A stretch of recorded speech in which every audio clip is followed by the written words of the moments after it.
हुकूमत की जानिब से आवाम के लिए बड़ा रिलीफ। पेट्रोलियम मसनूआत की कीमतों में 14 रुपए की कमी कर दी गई है। वजारत खजाना ने नोटिफिकेशन जारी कर दिया है। पेट्रोल अब 267 रुपए 34 पैसे का फी लीटर मिलेगा।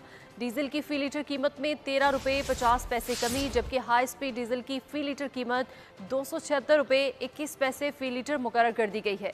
मिट्टी के तेल की कीमत में 10 रुपए 14 पैसे फी लीटर कमी की गई है। लाइट डीजल की कीमत में 11 रुपए 29 पैसे कमी हुई है, जबकि नई कीमतों का इतलाक हो गया है। अहम खबर से आपको आगाह करें, हुकूमत की जानिब से आवाम के लिए बड़ा रिलीफ। पेट्रोलियम मसनूआत की कीमतों में 14 रुपए कमी कर दी गई। वजारत खजाना ने नोटिफिकेशन जारी कर दिया। पेट्रोल अब 267 रुपए 34 पैसे फी लीटर मिलेगा।